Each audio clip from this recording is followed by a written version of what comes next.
सहनाववतु सहनौ भुनक्तु सह वीर्यं करवावहै तेजस्विनावधीतमस्तु मा विद्विषावहै। ओम शांति शांति शांति। वैदिक जीवन पद्धति की इस कक्षा में आप सभी का हार्दिक स्वागत है, अभिनंदन है। वेदों में मन का क्या स्वरूप है, मन के विषय में अलग अलग मंत्रों में बहुत सुंदर बातें कही हैं। उन सभी बातों से हम अपने जीवन और जगत के कल्याण के लिए अहर्निश पुरुषार्थ करें और यह पुरुषार्थ वास्तव में अपने निजता से जुड़ करके, अपने स्वयं के प्रकाश से, आत्मोन्नति से, आत्म कल्याण से, आत्म प्रेरणा से हम सदा अभिषिक्त रहेंगे, अभिसिंचित रहेंगे। कभी भी हमारे जीवन में नैराश्य नहीं आएगा, कभी हम प्रमादी नहीं बनेंगे, आलसी नहीं बनेंगे। मन का विकार व्यक्ति कभी कभी आत्मा की पुकार समझ लेता है, परंतु मन चंचल है। मन अगर निरोध नहीं किया, मन का चित्त वृत्तियों का यदि निरोध नहीं किया तो यह शत्रु का काम करता है। इंद्रियां भी हमारी शत्रुवत हो जाती हैं। हम अपनी इंद्रियों पर, अपने मन पर पूर्ण नियंत्रण रखते हुए जीवन और जगत के कल्याण के लिए अहर्निश पुरुषार्थ करते रहेंगे तो निसंदेह हमारा जीवन बहुत ही उत्तम श्रेष्ठ बन जाएगा और उत्तरोत्तर उत्तमोत्तम हम सर्वोत्तम जीवन को जीने के लिए, आनंद के लिए, मस्ती के लिए, अपने प्रत्येक कर्म में निरत होकर के इसको जी पाएंगे। ऋग्वेद के 10वें मंडल के मंत्रों में जो मन के विषय में चर्चा की है, उन पर हम प्रकाश डाल रहे हैं, उनको हम समझने का प्रयास कर रहे हैं और वास्तव में यह हमारा सबका कर्तव्य है कि ईश्वर प्रदत्त जो जीवन है, इस जीवन के उत्कर्ष के लिए, इस एक एक मानवीय कर्तव्य के लिए हमको बहुत सोच विचार करके विवेक पूर्वक, जैसा भी जिसके जीवन में कर्तव्य सुनिश्चित हुआ है, जिसके लिए वो निहित है, सन्निहित किया गया है, जिसके निमित्त उसका उत्तरदायित्व उसको दिया गया है, तो उसको करने में कभी भी हम प्रमाद ना करें। और मन क्योंकि एक उत्तम साधन है कर्मों के अनुष्ठान के लिए, तो इसके स्वरूप को हम समझें और कितना इससे हम उपकार ले सकते हैं, जीवन का उद्धार हमारा हो सकता है, उसके विषय में चर्चा की है। तो यहाँ पर 10वें मंडल के 65वें सूक्त में बहुत सुंदर चर्चा की है, जिसमें पहले मंत्र में ही कहा, अग्नि आदि देव मेरे हृदय को अपने अपने ओज से भर दें। जो अग्नि प्रकाशक है, सबके उत्तमता का जो देने वाला है, सबके जीवन में प्रकाश देने वाला है। दूसरे मंत्र में कहा कि हम सोम रक्षण के द्वारा अपने जीवन को महत्वपूर्ण बनाए। इंद्र व अग्नि तत्वों का विकास हमारी वासनाओं का नाश करे, उनको दग्ध बीज कर दे, उनको बिल्कुल नष्ट कर दे, क्षय को प्राप्त हो जाएं।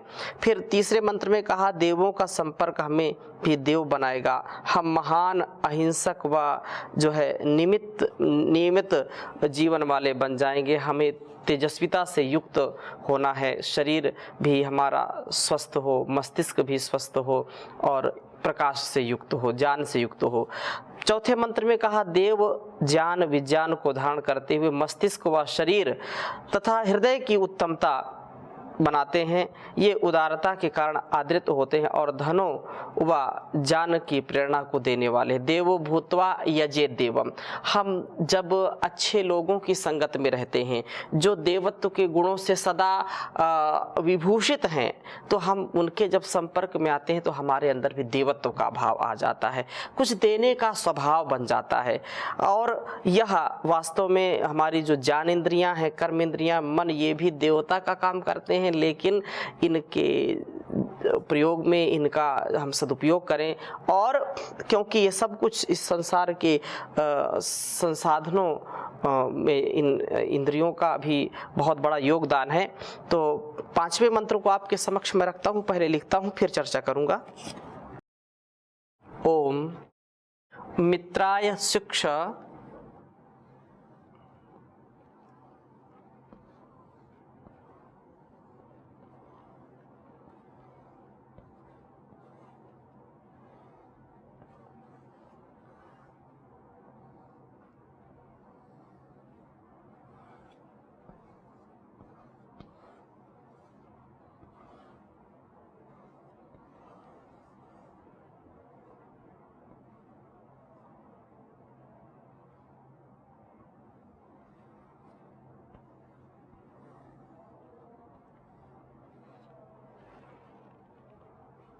वरुणाय दाशुषे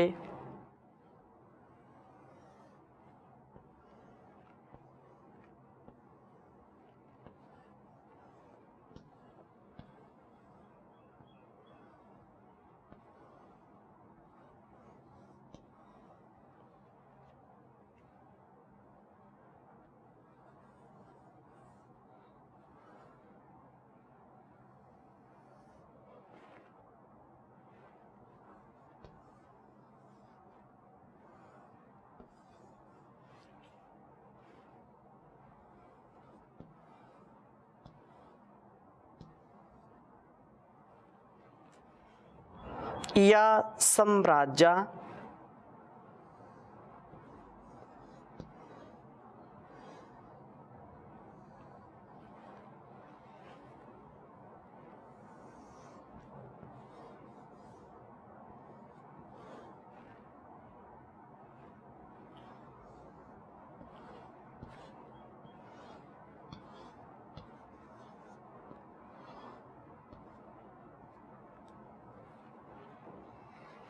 मनसा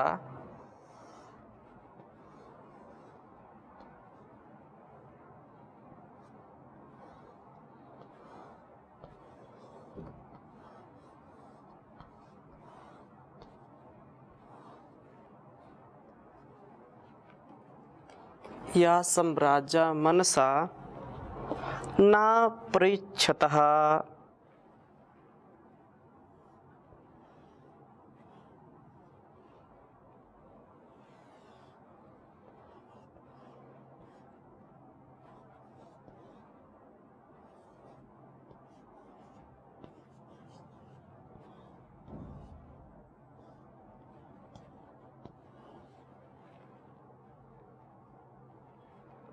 ययोर्धाम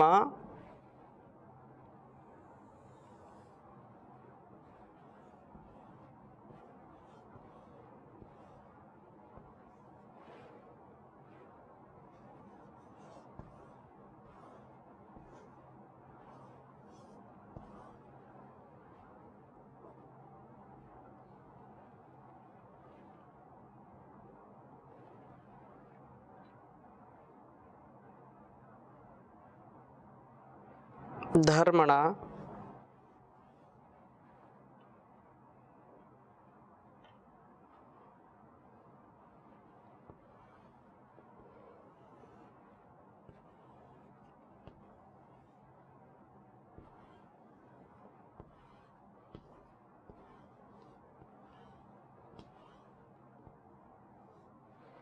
ययोर्धामा धर्मणा रोचते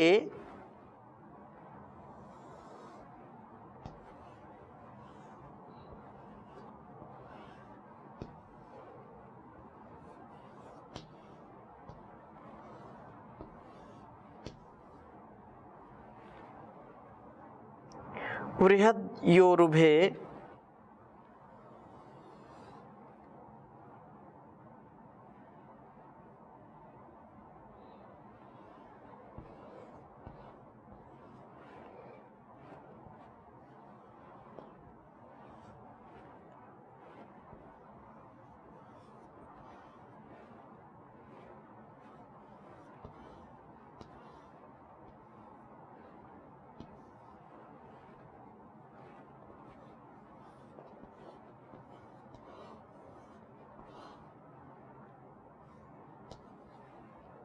बृहद्योरुभे रोदसी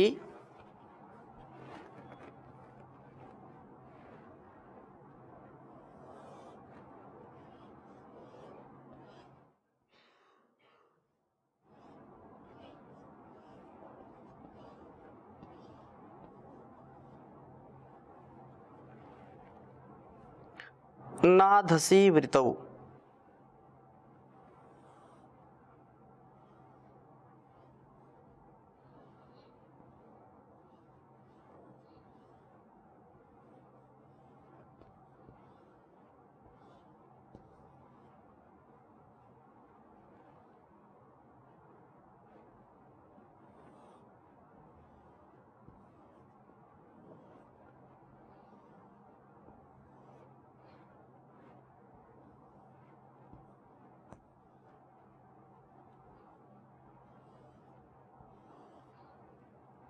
ऋग्वेद के 10वें मंडल के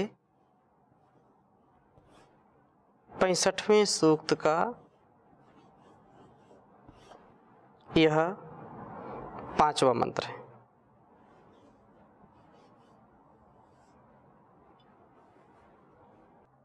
ओम मित्राय शिक्षा वरुणाय दाशुषे या सम्राजा मनसा न पृच्छतः ययोर्धाम धर्मणा रोचते बृहद्योरुभे रोदसी नाधसी वृतौ। ओम मित्राय शिक्षा वरुणाय दाशुषे या सम्राज्य मनसा न पृच्छतः ययोर्धाम धर्मणा रोचते बृहद्योरुभे रोदसी नाधसी वृतौ। बहुत ही सुंदर वेद मंत्र है। कहा है, उपदेश दिया है कि हे जीव, तू मित्राय, मित्र देवता के लिए अर्थात स्नेह की भावना के लिए, और वरुणाय द्वेष के निवारण के लिए शिक्ष समर्थ होने की इच्छा कर। जिस कार्य की हम इच्छा करते हैं, ये बहुत हमको समझ लेने की बात है। जब इच्छा हमारी होगी तो वह कार्य जरूर होगा। इच्छा गलत कार्य की हम करते हैं, गलत विषयों में फंसने की करते हैं, गलत लोगों की संगति में रहते हैं, तो वैसा ही हमारा स्वभाव संस्कार बन जाता है। यदि हमारे अंदर इच्छा है सत्संग की, यदि हमारे अंदर इच्छा है देवत्व से युक्त होने की, हमारे अंदर इच्छा है प्रभु की भक्ति की, हमारे अंदर इच्छा एक श्रेष्ठ मनुष्य बनने की, हमारे अंदर इच्छा है परोपकार की, सत्कार की, सेवा और हर प्रकार से जीवन को उन्नत बनाने की, तो एक न एक दिन वह व्यक्ति बन ही जाता है वैसा। लेकिन यदि इच्छा ही नहीं है कि मेरे अंदर का दोष नष्ट हो, मेरे अंदर प्रेम का भाव आए, प्रेम का सागर उमड़े, ऐसा कभी मन में विचार नहीं आता, इच्छा नहीं होती तो कैसे आएगा।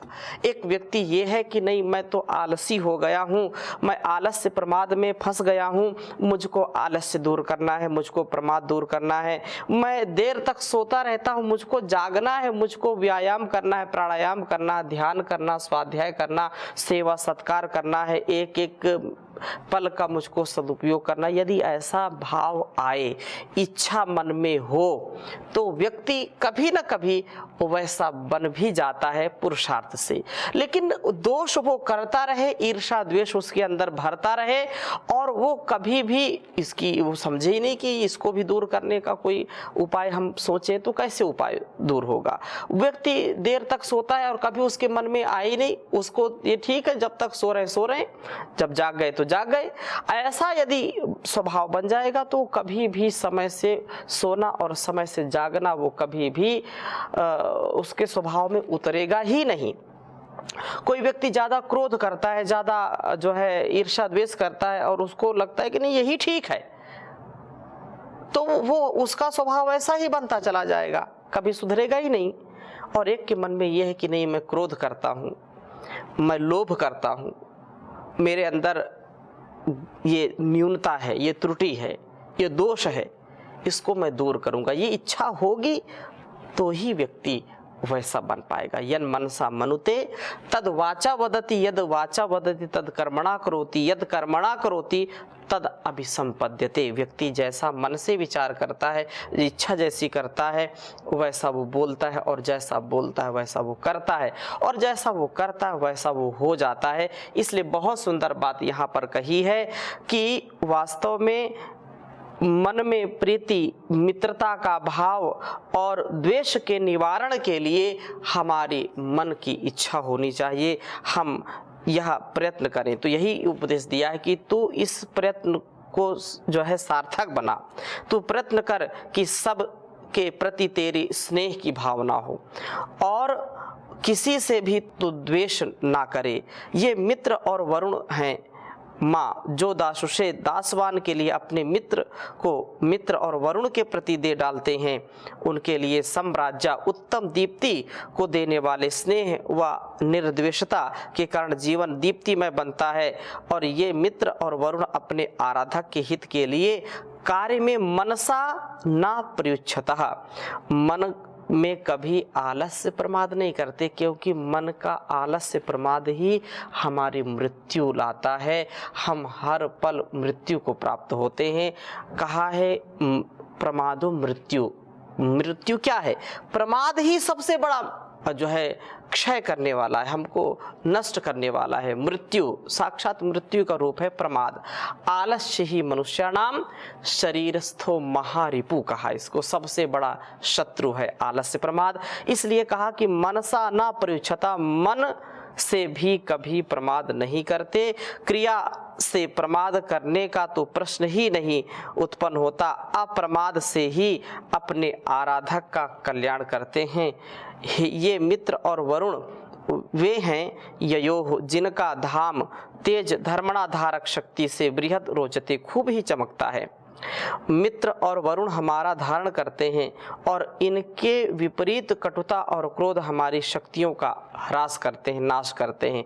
द्वेष से मनुष्य अंदर से अंदर जो है क्षीण होता चला जाता है। जो व्यक्ति द्वेष करता है वो दूसरों का क्या बिगाड़ सकता है, लेकिन उसका स्वयं का अस्तित्व बिल्कुल नष्ट होने वाला होता है। वो अंदर से अंदर खोखला होता चला जाता है। किसी के यश को देख करके, किसी के रूप को देख करके, किसी की सुख सुविधाओं को देख करके, किसी की प्रसिद्धि को देख करके, सुन करके व्यक्ति ईर्ष्या करने लगता है। और ईर्ष्या जिसके जीवन में आ जाती है, जिसके मन में ईर्ष्या आ जाती है, वह अपनी हानि करता है। वो स्वयं के उत्साह में कभी नहीं रहता, स्वयं कभी भी प्रसन्न नहीं रहता, अंदर ही अंदर कुढ़ता रहता है।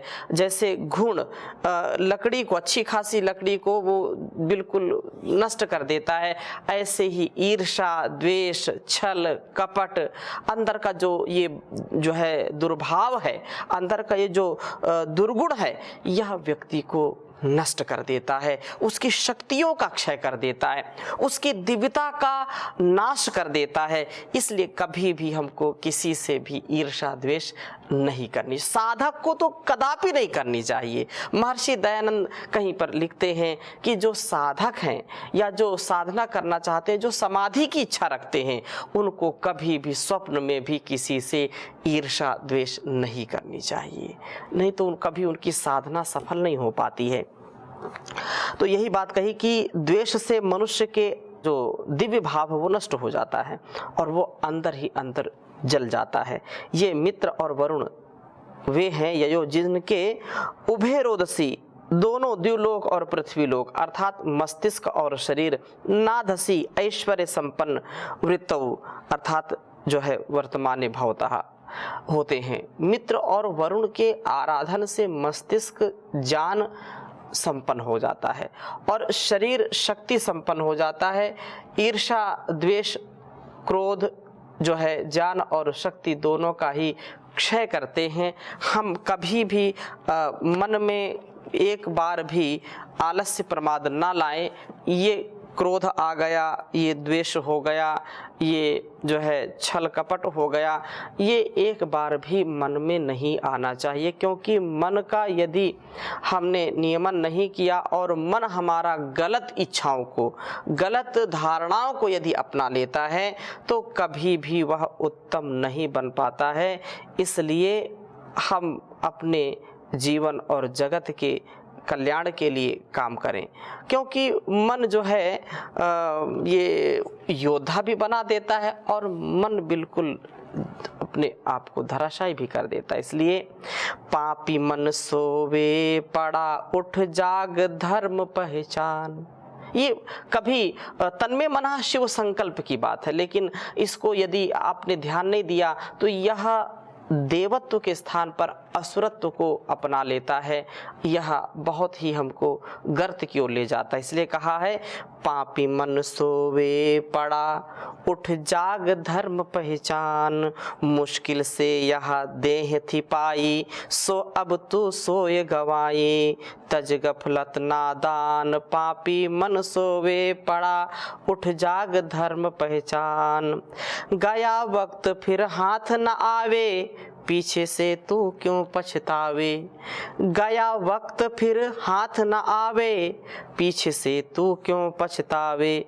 मौत सिरे पर जान, जाग धर्म पहचान। उठ जाग धर्म पहचान, तूने बहुत आलस्य किया।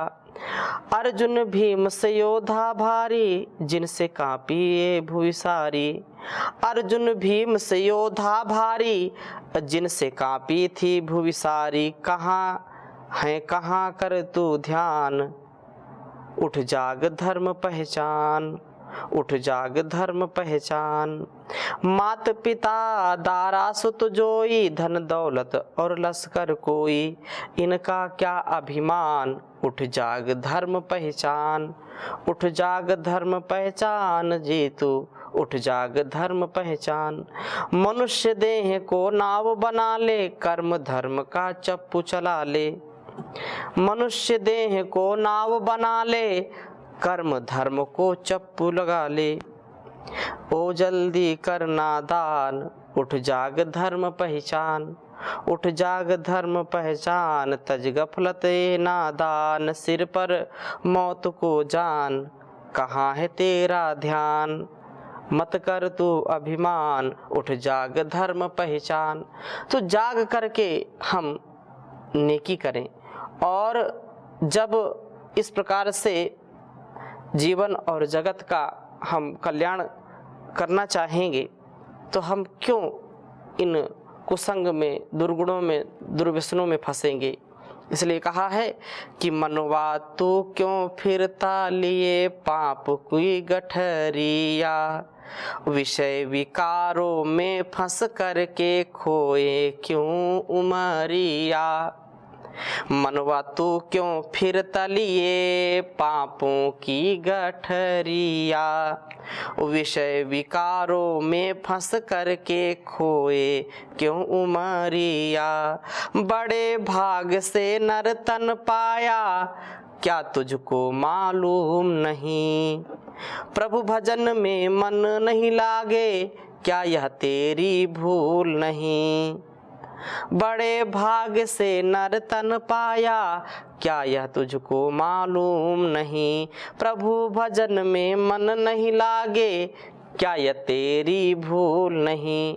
रो रो तूने खो दी सारी, रो रो तूने खो दी सारी जीवन की उमरिया। मनवा त्यों क्यों फिर तलिए, पापों की गठरिया। विषय विकारों में फंस करके खोई क्यों उमरिया। काम क्रोध और लोभ में फंस कर क्यों जीवन बर्बाद किया। सुख में सुमरा नाम न उसका, दुख में तूने याद किया। काम क्रोध और लोभ में फंस कर क्यों जीवन बर्बाद किया।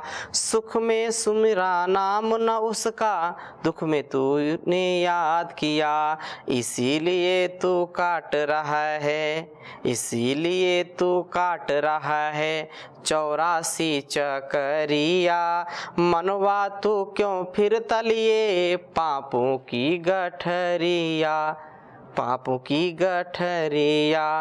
ओम नाम को जप ले बंदे, जीवन सफल बना ले तू।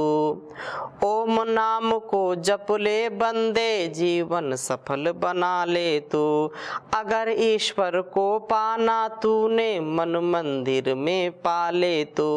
पथिक यूं ही बीत न जाए जीवन और ये उमरिया, मनवा तो क्यों फिर तलिए पापों की गठरिया।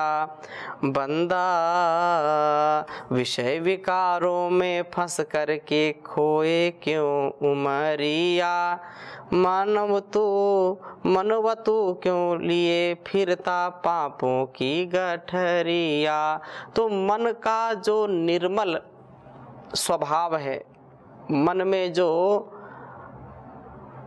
दिव्य शक्ति है, जो संकल्प शक्ति है, तन्मे मनः शिव संकल्प मस्तु, इसको हम धारण करें और मन के जो क्लेश हैं, दोष हैं, द्वेष हैं, ईर्षा हैं, छल कपट आलस्य प्रमाद है, इसको हम दूर करके जीवन को सर्वोत्तम बनाएं। इन्हीं शुभकामनाओं के साथ आज की कक्षा को यहीं पर विराम देंगे। शेष चर्चा अगले मंत्र के साथ। ओम शांति शांति शांति।